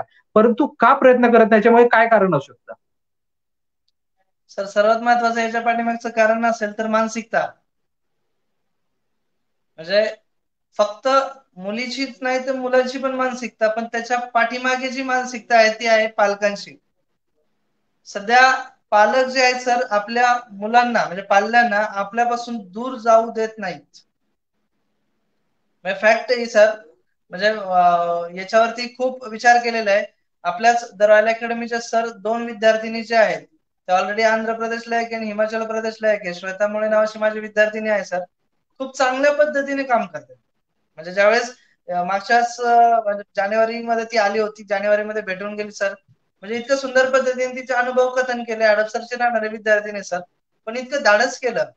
म्हणजे इथं ही जी धाडसी वृत्ती जी आहे ती तिच्यामध्ये आली पाहिजे. पालकांनी सर्वात महत्वाचं की त्यांच्याबरोबर ठाम उभे राहणं गरजेचं आहे. आता पालकांनी त्यांची जी मानसिकता आहे ती बदलली पाहिजे थोडीशी, की बाबा महाराष्ट्रामध्ये तुम्ही 100 जागा किंवा 50 जागा आहेत आणि मग पुणे जिल्ह्यातच पाहिजे किंवा याच ठिकाणी असणं अपेक्षित आहे. हे जे आपण सारखं सारखं स्वतःला विचारत असतो किंवा सांगत असतो, हा विचार थोडासा बदलला पाहिजे. म्हणजे आपण राष्ट्रीय लेवलचं काय, आपण ज्यावेळेस राष्ट्रीय एखादा मुद्दा येतो त्यावेळेस सर्वजण एक होतो. मग नोकरीच्या बाबतीत राष्ट्रीय मुद्द्यांच्या वरती म्हणजे राष्ट्रीय बाबतीत आपल्याला पुढे जायला हरकत नाहीये. आपण जाऊ शकतो. जी मानसिकता आहे ती आपण बदलली पाहिजे. सर्वात महत्वाची मानसिकता काय, की महाराष्ट्रामध्ये मी आहे, मग मी माझं शिक्षण मराठीतून झालंय. मग ज्यावेळेस मी हिंदी किंवा इंग्रजीमध्ये पेपर द्यायला जाईल त्यावेळेस जमेल की नाही, हे जमेल की नाही ही जी काही ज्याला आपण म्हणतो ही बेसिक बाब जी आहे, ही अडचण जी आहे ही अभ्यासाची अडचण नाहीये, ही त्या विद्यार्थ्याची अडचण आहे. त्या विद्यार्थ्याची अडचण म्हणण्यापेक्षा त्या विद्यार्थ्याच्या मानसिकतेची अडचण आहे. म्हणजे विद्यार्थी जोपर्यंत त्याची मानसिकता बदलत नाही, जनरल काय होतं सर, मला आठवत नाही ही माझी समस्या नाहीये, म्हणजे सॉरी अभ्यासाची समस्या नाहीये, ही त्या विद्यार्थ्याच्या मानसिकतेची समस्या आहे, म्हणजे विद्यार्थ्याची समस्या आहे. आपण काय म्हणतो, मला आठवत नाही, माझ्या लक्षात राहत नाही, मला होतच नाहीये, ह्याच्या समस्या आहेत ना, ह्या समस्या सर या अभ्यासाच्या समस्या नसतात. या समस्या मानसिकतेच्या असतात, म्हणजे स्वतःच्या असतात. स्वतःची मानसिकता बदलणं खूप गरजेचं आहे. मी सर आपल्या रॉयल अकॅडमीच्या या युट्यूब चॅनलवरती द रॉयल अकॅडमी पुणे नावाचं जे काही आपलं युट्यूब चॅनल आहे, या चॅनलवरती सामान्य विज्ञान या विषयाचा अभ्यास कसा करावा, त्या ठिकाणी जी मानसिकता असणं गरजेचं आहे, त्या मानसिकतेबद्दल एक 15 ते 20 मिनिटं मी खूप बोललेलो आहे. नेमकी मानसिकता कशी असायला पाहिजे किंवा प्लस कशी करायला पाहिजे हे खूप गरजेचं आहे सर. ही जी मानसिकता आहे ना ही प्लस केली पाहिजे. येस मला जमेल, मी करणार, हा ठाम विचार जो आहे तो पालकांना तुम्ही सांगितला पाहिजे, विद्यार्थ्यांनी सांगितला पाहिजे, पालकांना जागरूक विद्यार्थ्यांनी केलं पाहिजे. कारण पालकांना ते आजपर्यंत माहित नाहीये. पालकांना इतकंच माहितीये म्हणजे 12वी झालं की पोलीस भरतीमध्ये किंवा कुठेतरी इतर ठिकाणी जॉईन करून द्यायचं, किंवा मग ग्रॅज्युएशन झाल्यानंतर विद्यार्थी सांगतो की मला एमपीएससी वगैरे काय करायचंय. तर हा जो पालक वर्ग जो आहे तो पालक वर्ग ग्रामीण भागातला आहे. म्हणजे जनरली स्पर्धा परीक्षेमध्ये येणारा जो विद्यार्थी आहे हा ग्रामीण भागातला आहे. ग्रामीण भागातले आई वडील जे आहेत ते मोलमजुरी करतात, नोकरी करतात किंवा आणखी वेगवेगळ्या ठिकाणी असतात. आता आता हे सर्व सर माहीत झालेले. याच्या अगोदर याची पूर्ण माहिती नव्हती. आयबीपीएस बँकिंगच्या संदर्भात आहे सर, रेल्वेच्या संदर्भात आहे, डीआरडीओच्या संदर्भात आहे, एसएससीच्या संदर्भात आहे. अशा वेगवेगळ्या क्षेत्रामध्ये सर जागा उपलब्ध झालेल्या आहेत. आणि या जागा प्रामुख्याने सर जितक्या जागा महाराष्ट्रामध्ये निघत नाहीत ना तितक्या जागा ऑल ओव्हर इंडियामध्ये राष्ट्रीय लेवलला निघतात पहा. आणि या जागांचा पुरेपूर वापर आपण केला पाहिजे. अभ्यास तोच आहे, फक्त विचाराला बदलण्याची ताकद ज्यावेळेस विद्यार्थ्यांमध्ये येईल आणि ही ताकद विद्यार्थी ज्यावेळेस पालकांमध्ये निर्माण करेल त्यावेळेस नक्कीच हा विद्यार्थी जो आहे सर तो राष्ट्रीय लेवलला पोहोचल्याशिवाय राहणार नाही. आज आपण अगदी राजकारणामध्ये बरेच जण पाहत असतो फक्त आमदार खासदार होऊन थांबले नाही सर, ते राष्ट्रीय आंतरराष्ट्रीय लेवलच्या बऱ्याच बाबी महाराष्ट्रातून त्यांनी हँडल केलेल्या आहेत सर. आज आपण त्यांचा आदर्श डोळ्यासमोर ठेवून आपण सुद्धा फक्त महाराष्ट्र किंवा आपण देशाची सेवा करायची असं आपण संबोधतो, परंतु आपण महाराष्ट्रातीलच परीक्षा देत आहे. इतर परीक्षा पण आपल्यासाठी आहेत ज्या आपण देऊन देश सेवा करू शकतो. सर्वात महत्वाचं आहे की आपण ज्यावेळेस कोणत्याही स्पर्धा परीक्षेची तयारी करतो त्यावेळेस आपण निश्चित सांगतो की मला देशाची सेवा करायची. मग देशाची सेवा घरात बसून होणार नाही. देशाची सेवा घराचा जो उंबरा आहे तो ओलांडल्याशिवाय आपण यशाचं शिखर सर करायचं असेल तर पहिलं पाऊल उचलणं गरजेचं आहे. आणि मुळात सर इथं काय होतं की पहिलं पाऊल उचलण्याच्या ऐवजी लोक पुढचं पाऊल पाहत बसतात. म्हणजे मी डायरेक्ट बोलतो सर का हे पुढचं पाऊल बघत बसण्यापेक्षा पुढचं पाऊल टाकलं तर आपण नक्कीच या वेगवेगळ्या क्षेत्रापर्यंत सर पोहोचू शकतो, जाऊ शकतो. हरकत नाही. ही मानसिकता फक्त बदलली पाहिजे सर आणि ही मानसिकता बदलण्याचं काम आपण नक्कीच करूया सर. नक्कीच सर. जे वाक्य चातुर्य तुम्ही जे आता वापरलं, जे पुढचं पाऊलचं जे आहे, खरोखरच एक एक जर शब्द आहे किंवा त्याचा तर तुम्ही जर दूरदृष्टिकोन जर ठेवून जर विचार करणार तर नक्कीच जे पुढचं पाऊलपेक्षा तुम्ही जे आयुष्यामध्ये जे टाकणारे पाऊल, जे तुमचा निर्णय जो आहे एक ह्याच्यावर आधारित न राहता तुम्ही निर्णयाच्या दृष्टिकोनातून आणि जर विकासाच्या दृष्टिकोनातून जर विचार केला तर नक्कीच पुढे जाऊ शकतो व्यक्ती. आणि आम्ही पण त्या पद्धतीनेच विचार केला म्हणून तर आम्ही या लेवलला पोहोचतो. जसं तुम्ही मगाशी सांगितलं की जशी ऑल ओव्हर इंडिया जे हे असते, मी तर युपीएससी मध्ये फक्त पाहिलं होतं की AIR लिहिलेलं असतं, ऑल इंडिया रँकिंग एवढं एवढं आहे करून, आणि काहीतरी बॅनर वरती त्याचा फोटो आणि झळकलेला असतो. जेव्हा मी स्वतः जेव्हा स्टाफ सिलेक्शन कमिशनची जेव्हा परीक्षा पास झालो तेव्हा आमच्या पण नावापुढे किंवा आमच्या पण ह्याच्यापुढे झळकलं ते AIR आणि जे काही असेल ते रँकिंग. माझा ऑल ओव्हर इंडिया रँकिंग 166 होता पूर्ण भारतामध्ये. परंतु तेव्हा समाधान वाटलं की कुठेतरी AIR जो हा शब्द आहे तो माझ्या नावापुढे जोडला गेला. भले तो गड व अधिकारी म्हणून मी लागलो, परंतु त्यात भरपूर समाधान मिळालं की आतापर्यंत जे मी स्वयं अध्ययन केलं किंवा जे पुढचं पाऊल मी ठेवलं आणि ते दूरदृष्टिकोन ठेवून चाललो त्याच्यामुळे तो कदाचित AIR पुढे लागला. आणि बेसिकली काय झालं की स्टाफ सिलेक्शन कमिशन मध्ये जरी माझा पूर्ण भारतामध्ये नंबर आला असेल तरी बहुतेक जनमानसामध्ये काय माहितच नाही की exactly what is SSC, staff selection commission किंवा कर्मचारी चयन आयोग आहे काय आणि कोणती परीक्षा दिलेली, पूर्ण भारतामध्ये नंबर आला का, महाराष्ट्रामध्ये आला का, मुंबईमध्ये आला, कुठे नंबर आला, काहीच माहिती आहे त्यांना. ते फक्त एक परीक्षा क्लिअर झाल्यानंतर त्यांच्या भाकडकथा सुरू झाल्या. नवीन नवीन त्यांनी शोध लावायला सुरुवात केला की महाराष्ट्रात पहिला आला, कोण बोलला मुंबईत पहिला आला, कोण बोलला सिंधुदुर्गमध्ये पहिला आला, असं. म्हणजे आता आपल्याकडे फक्त एमपीएससी माहिती आहे, महाराष्ट्र पब्लिक सर्व्हिस कमिशन, आणि जी काही रँकिंग लागते की एवढा एवढा महाराष्ट्रात पहिला आला, दुसरा आला, तिसरा आला, ही रँकिंग लागते. परंतु AIR जो हा शब्द आहे याचा कोणी विचारच करायला बघत नाही. आता बघा माणिक मुंडे सरांनी पण सांगितलं IBPS मार्फत माझी पुतणी हरियाणामध्ये 2 वर्ष नोकरी करून आता सोलापूरला आली आहे. बघा मगाशी आपण जसं उदाहरण सांगितलं की खरोखर मुली आता पुढचं पाऊल ठेवतात आहे आणि या दृष्टिकोनातून त्यांची माणिक मुंडे सरांनी आपलं मराठी व्याकरणावरती पहिलं हे घेतलेलं चर्चासत्र घेतलेलं, बीडचे आहेत, आणि अतिशय उत्कृष्टरित्या त्यांनी हे केलेलं. तर असे समाजामध्ये पालक वर्ग आहेत की जे आपल्या मुलांना मोटिवेट करतात. परंतु बहुसंख्य पालक वर्गात थोडा मुलांची मानसिकता नसते की बाहेर जाऊन काहीतरी परीक्षा द्यायच्या किंवा अटेम्प्ट तरी करायचं की मी ऍटलिस्ट ती परीक्षा क्लिअर होऊ शकतो की नाही त्यांना कॉन्फिडन्स नसतं. फक्त त्यांचं काय चाललेलं आहे, एमपीएससी आणि जे बाकीचे जे अलाइड परीक्षा आहेत तेवढंच फक्त द्यायचं. आणि कोणकोणते विद्यार्थी असे आहेत, जसे मगाशी स्टार्टिंगला जो आपला रेफरन्स होता वारी, तर वारीत चालू असतात त्यांच्या प्रत्येक वर्षी विचारल्यानंतर कोणता अभ्यास चालू आहे, राज्यसेवेची प्रिपरेशन करतोय. दुसऱ्या वर्षी विचारला कोणता अभ्यास चालू आहे, राज्यसेवेचं प्रिपरेशन करतोय. म्हणजे ह्यांचं प्रत्येक वर्षी राज्यसेवेचं प्रिपरेशन असतं, परंतु ह्यांच्या तोंडातून कधी आयबीपीएसचं प्रिपरेशन, स्टाफ सिलेक्शन कमिशनचं प्रिपरेशन, अजून कोणत्या गोष्टीचं प्रिपरेशन असं नसतं तिथे. आणि असे सुद्धा विद्यार्थी आहेत की ज्यांनी स्पेशलाइज एज्युकेशन घेतलेलं आहे, जसं इंजिनिअरिंग असेल, मेडिकल असेल, तर त्याच्यामध्ये पण विविध पदं असतात जे युपीएससी मार्फत डायरेक्ट सिलेक्शन असतं. डायरेक्ट सिलेक्शन म्हणजे वन स्टेज रिटर्न एक्झामिनेशन असतं आणि तुमचं नंतर मेरिट लिस्ट लागतो. त्यानंतर एसएससी मार्फत डायरेक्ट सिलेक्शन असतं, म्हणजे डायरेक्ट जे सरळ सेवा भरती म्हणू आपण त्याला, तर त्या परीक्षा असतात. तर तिथे सुद्धा आपल्या मुलांचं तिथे लक्ष नसतं. जसं एसएससी वेस्टर्न रिजन जे आहे, जे पश्चिम क्षेत्रासाठी आहे, तिथे तर पूर्ण नागपूर वगैरे मध्ये पण वॅकन्सी असतात. तिथे पण आपली मुलं अप्लाय करत नाही, कारण काय त्यांना एमपीसी दिसतं, फक्त एसएससी वगैरे काही दिसत नाही. आणि नंतर बोलतात अरे बापरे कधी वॅकन्सी आलेली, तुम्ही बघितलीच ना तर वॅकन्सी कशी येणार. किंवा असे सुद्धा विद्यार्थी आहेत ज्यांना मी वेळोवेळी जाहिराती तर पाठवत असतो आणि सडनली त्यांना फोन केला की बाबा काय चाललंय तुझं, किती अप्लाय केले, नाही सर मी आतापर्यंत एक पण अप्लाय नाही. ग्रॅज्युएशन कधी झालं, सर 3 वर्ष झालं ग्रॅज्युएशन होईल.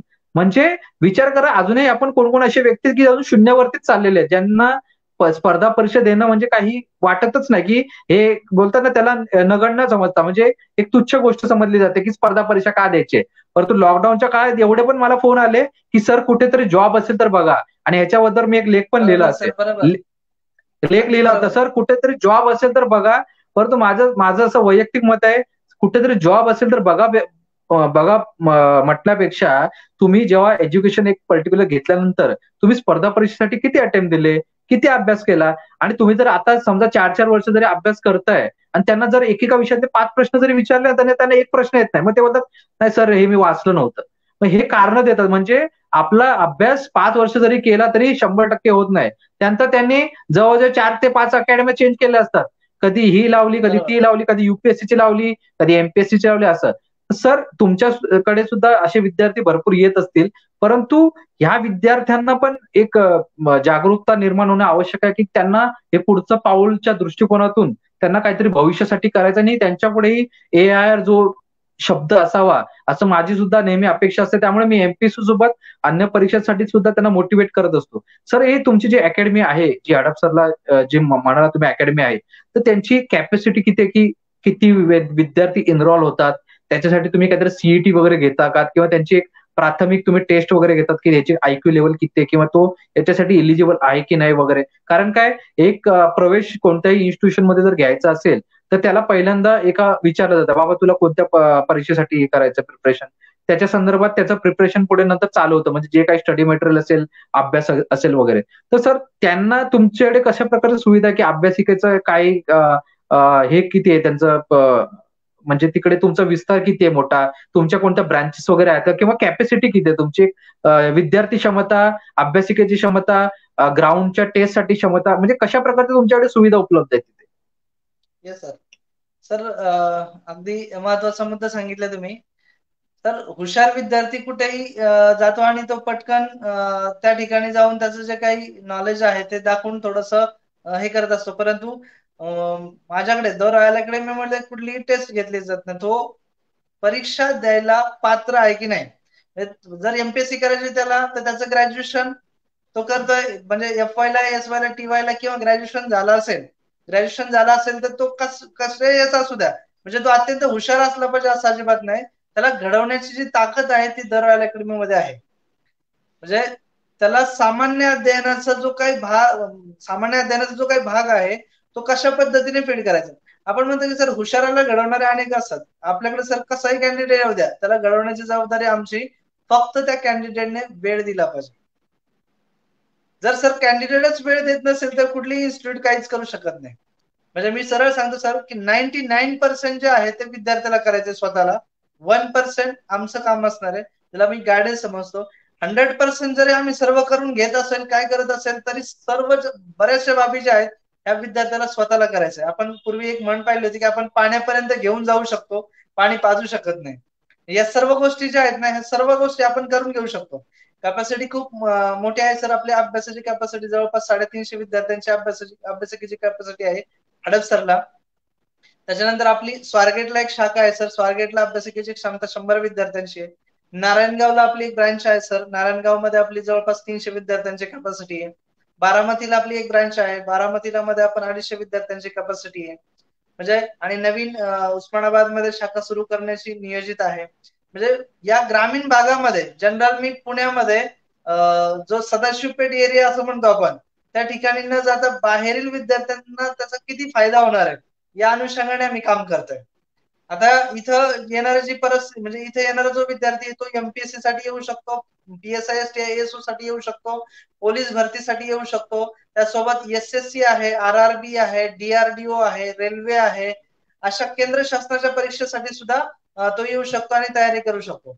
म्हणजे तयारी करताना त्याच्याकडनं दुसऱ्या कुठल्याच अटी नाही, फक्त त्याच्याकडनं एकच अटी आहे की अत्यंत शिस्तबद्ध पद्धतीने त्याने काम करणं गरजेचं आहे. माझ्याकडे सर प्रवेश घेण्यासाठी पोलीस भरती किंवा ज्या आपण SSC किंवा DRDO म्हणतो 12वीच्या बेसवरती, त्याच्यासाठी काही नियम आणि अटी आहे. म्हणजे मी जनरल सांगतो सर, काय म्हणजे मला मार्केटिंग करायचं नाही पहिलं, म्हणजे मला सांगायचं, पण मी एक भाग म्हणून सांगतो सर, विचारलं म्हणून. या ठिकाणी ज्यावेळेस विद्यार्थी येतो म्हणजे सकाळी 7 ते संध्याकाळी 7 पोलीस भरतीचं प्रशिक्षण सुरू असतं. त्यासोबतच याच बॅच मध्ये आपण म्हणजे वेगळ्या पद्धतीने सेशन घेऊन म्हणजे फिजिकल एकत्रच होतं, पण DRDO असेल, SSC असेल, आर्मी असेल, नेव्ही असेल, या भरती प्रक्रियेच्या संदर्भात काम करतो.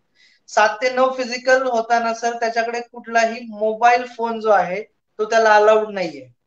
मोबाईल फोन जर तो घेऊन येतोय तो माझ्या अकॅडमीमध्ये त्याला प्रवेश नसणार आहे. मी अजिबात प्रवेश देत नाही. सकाळी 7 ते संध्याकाळी 7 ज्यावेळेस त्याला त्याच्यावरती काम केलं जातं, त्याचं शेड्यूल 7 ते 9 फिजिकल असणार आहे, 9 ते 11 मध्ये त्याला ऑफ असणार आहे. म्हणजे जाऊन आवरून लगेच यायचं. 11 ते 1 लेखीचं लेक्चर असणार आहे. 1 ते 2 मध्ये जेवणाचा ब्रेक असेल. 2 ते 4 पुन्हा लेक्चर असेल. ज्याला भरती करायची त्याला भरतीचं लेक्चर असेल. ज्याला SSC, DRDO, आर्मी करायचे त्याला हिंदी आणि इंग्रजीमध्ये 2 ते 4 लेक्चर स्वतंत्र असणार आहे. त्यानंतर 4 ते 7 सर त्याच्याकडून अभ्यास करून घेतला जातो. जो विद्यार्थी ग्राउंडला वीक आहे त्याला ग्राउंडच्या संदर्भातली तयारी करून घेतली जाते, आणि जो विद्यार्थी लेखीसाठी कमकुवत आहे त्याला पेपर सोडून घेतला जातो किंवा त्याला वैयक्तिकरित्या जे मार्गदर्शन आहे ते केलं जातं. आणि या दरम्यान सर त्याच्याकडे मोबाईल फोन अलाउड नसतो. तो ज्यावेळेस आमच्याकडे आलेला असतो त्यावेळेस पालक आम्ही असतो त्याचे, त्याला रात्री अपरात्री केव्हाही काही होऊ द्या, आम्ही त्याचं सर्व म्हणजे अगदी रात्री 2 वाजताही काय होऊ द्या सर, आम्ही स्वतः जातीने हजर राहतो. म्हणजे असं सर बऱ्याच वेळा म्हणजे झालेलं तुमच्या आहे. इथे निवासी का सुद्धा म्हणजे हॉस्टेल पण अवेलेबल आहे का तिथे? निवासी सुद्धा आहे आणि अनिवासी सुद्धा आहे. मग अनिवासी ज्यावेळेस 7 ते 7 ला येतो त्यावेळेस त्यांनाही या नियमाने अटी लागू, आणि निवासी असतील तर त्यांच्यासाठी भरपूर नियमाने अटी आहे. म्हणजे त्यांना पालक जे आहे 1 महिन्यातून आपली पालक मीटिंग असते, या पालक मीटिंग मध्येच ते आपल्याकडे येऊ शकतात. म्हणजे पालक ज्यावेळेस येतील, म्हणजे पालकांची ज्यावेळेस मीटिंग असते त्यावेळेस येणार, त्यावेळेस त्यांना लेखीला किती मार्क्स आलेले आहेत आतापर्यंत, ग्राउंडला किती मार्क्स आलेले याबद्दलची डिटेल माहिती दिली जाईल. त्याला बाहेर घेऊन जाऊन त्याला काही वेगळं खाणं वगैरे दिलं जाणार नाही. त्याला आमच्या समोर जे काय द्यायचंय ते पण दिलं जाईल. पण पोलीस भरतीसाठी त्याची शारीरिक क्षमता चाचणी उत्कृष्ट असणं गरजेचं आहे. त्याला जर आपण बटाटे चिप्स किंवा कुठे भेळ वगैरे दिली तर सर त्याचा आहार त्या पद्धतीने नसणार आहे, म्हणजे त्याच्या शरीरावरती इम्पॅक्ट होणार आहे. आम्ही या गोष्टीची खूप काळजी घेतो. म्हणजे प्रथिनयुक्त जो उपयुक्त आहार आहे त्याच्यावरतीच आमचं खूप प्राधान्य असतं बा. या ठिकाणी त्याला मित्राला भेटायला परमिशन नाही, नातेवाईकांना भेटायला परमिशन नाही, किंवा घरचे जे काही सांस्कृतिक कार्यक्रम वगैरे आणखी काय असतील याच्यासाठी सुद्धा त्याला जाऊ दिलं जात नाही. फक्त एका विशिष्ट कंडिशनसाठी, त्याची एक्झाम असेल किंवा आणखी काही असेल तर त्यावेळेस. आता जनरल माझ्याकडे सर मागच्या वर्षी एक मुलगी म्हणली की सर माझी आजी खूप आजारी आहे ती जाऊ शकते. मग सर हिने अगोदरच अंदाज केला होता की ती जाऊ शकते. म्हणजे असं नाही झालं पाहिजे. म्हणजे मी डायरेक्टली बोलतो सर, का की या विद्यार्थ्यांना एक बहाणा असू शकतो. बहाणा खूप करतात, हे बहाणा चालणार नाही. हा झालं नाही या सगळ्या गोष्टी तर आम्ही तिथे जाऊन सोडू शकतो, बऱ्याच गोष्टी करू शकतो. निवासी आणि अनिवासीच्या अंतर्गत आपण या सर्व ट्रेनिंग घेतो. खूप चांगल्या पद्धतीने ट्रेनिंग होतं.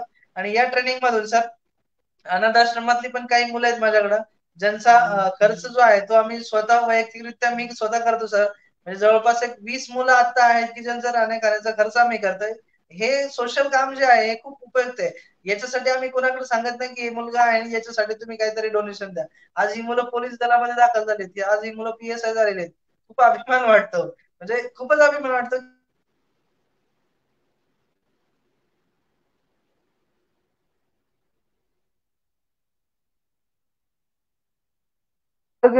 त्याचं बेनिफिट ग्रामीण भागातील विद्यार्थ्यांना मिळावं, गरीब आणि होतकरू विद्यार्थ्यांना मिळावं.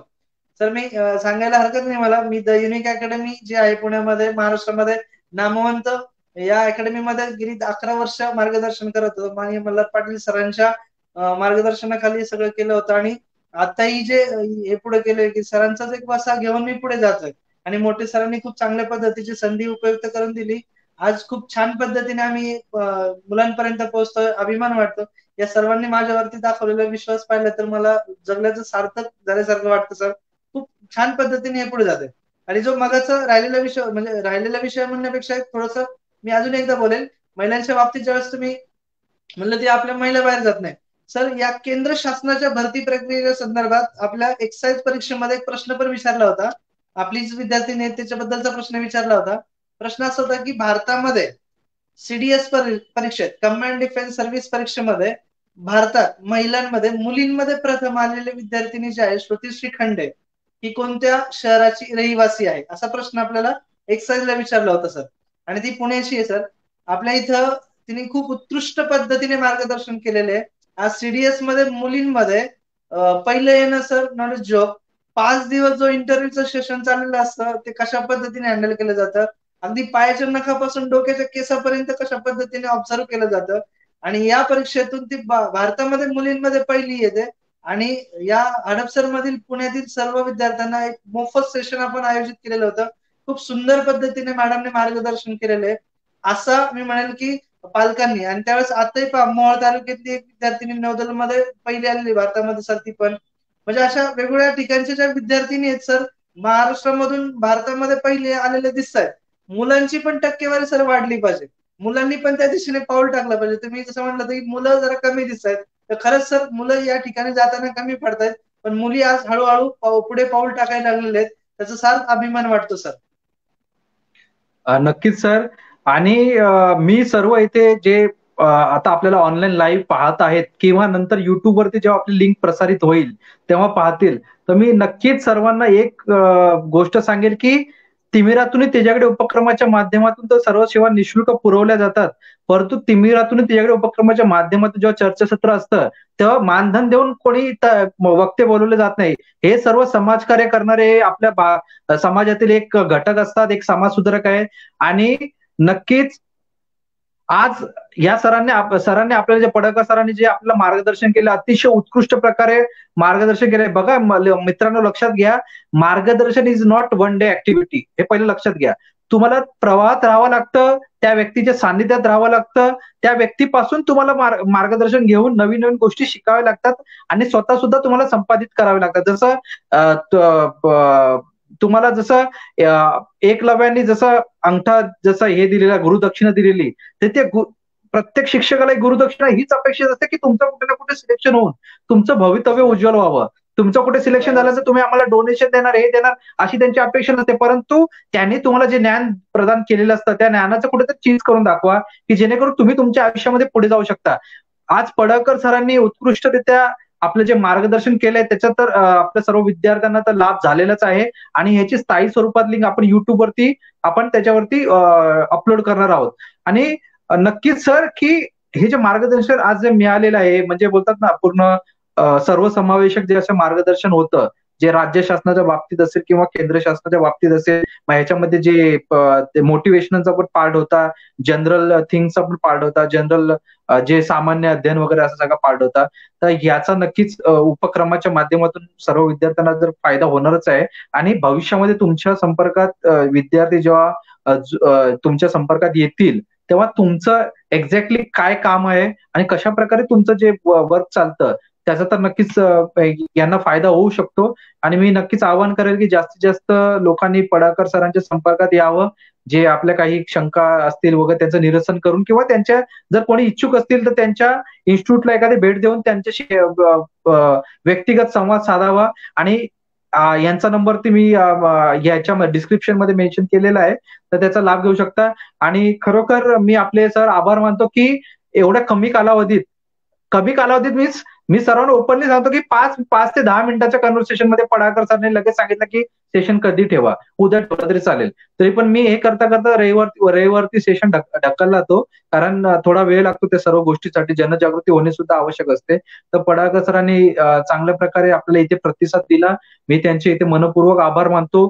तिमिरातून त्याच्याकडे उपक्रमाच्या माध्यमातून भविष्यात सुद्धा अशा वेगवेगळ्या मार्गदर्शन चर्चासत्राचं आयोजन केलं जाईल. पुन्हा कधी आपलं चर्चासत्राचं एखादं सेशन आपण नक्कीच याचा लाभ घेऊ. या उपक्रमाच्या माध्यमातून असेल, नाहीतर आणि काहीतरी एका सामाजिक कार्याच्या माध्यमातून असेल. आम्ही तुम्हाला फिजिकली किंवा ऑनलाईनच्या माध्यमातून आपले चर्चासत्र ऐकण्याचा प्रयत्न करू. आणि आपले जे आपले जे संपर्कातील जे सोशल मीडियाचं जे माध्यम आहे, ते व्हॉट्सअपचा नंबर असेल, टेलिग्रामचं चॅनल असेल, युट्यूबचं चॅनल असेल, आमच्या उपक्रमाच्या माध्यमातून ते विद्यार्थ्यांपर्यंत पोहोचवण्याचं कार्य केलं जाईल. आणि सर खूप छान प्रकारे आपण मार्गदर्शन केलं. यामुळे तर भरपूर लोकांना चांगली प्रेरणा मिळाली. पालक वर्ग तसेच विद्यार्थी वर्गाला सुद्धा जी उदासीनता असते, त्या उदासीनतेला कुठेतरी जाऊन तुम्ही एक पॉइंट तिथे टच केलेला आहे. आणि ते तुमचं एक मला कॉन्सेप्ट आवडला की खरोखर तुमच्या त्या इन्स्टिट्यूटमध्ये जो मोबाईल तुम्ही हे करता, तर खरोखर त्या मोबाईलची आवश्यकता नसावी. जर तुम्ही नाही, अभ्यास करत आवश्यकता आहात, नसेल, अजिबात तर नाही. हे जर बाजूला जर तुम्ही ठेवलं, तर तुमचं जे एकाग्रता जी आहे, ती एकाग्रता अभ्यासामध्ये आणि ते बाकीच्या तुमच्या उद्देशामध्ये जर असेल, तर ह्या मोबाईलचा काही त्याच्यामध्ये उपयोग नसतो. जर तुम्हाला फिजिकल सगळ्या गोष्टी उपलब्ध आहेत, तर ह्या बोलतात ना, जे निसर्ग म्हणण्यापेक्षा निसर्गाने नाही दिले आपल्याला, हे मानव निर्मित जे वरदान आहे, ते शाप किंवा वरदान ठरवण्याचं जे आपलं जे आपण जे विचार करतो, तर कधी कधी शाप पण ठरतं, कधी कधी वरदान पण ठरतं. परंतु नक्कीच एक चांगलं आहे की आपल्या इन्स्टिट्यूटमध्ये ते बॅन केलेलं आहे. आणि जे आपण मगाशी जे सांगितलं की जे गरीब विद्यार्थी किंवा असतील, ते पण तुमच्या संपर्कात येतील, जे अनाथ वगैरे असतील ते पण संपर्कात येतील. आणि जे पालक वर्ग इच्छुक असतील, त्यांनी आता सरांनी त्यांच्या त्यांच्या ब्रँचेस बद्दल सांगितलेलं की इथे त्यांच्या ब्रांचेस आहे. आपण त्यांना प्रत्यक्ष त्यांच्याशी मोबाईलवर संवाद साधू शकता किंवा त्या ब्रँचेसला जाऊन भेट देऊ शकता. तुमच्यावर आहे. तर तुर्तास मी आपल्या सर्वांची इथे रजा घेतो. सर, पुन्हा एकदा आपलं मनपूर्वक धन्यवाद की आपण या चर्चासत्रामध्ये सहभागी होऊन थँक्यू सर. सर्वांना उत्कृष्ट मार्गदर्शन केलंय. Thank you sir. Thank you. Okay okay. Okay sir.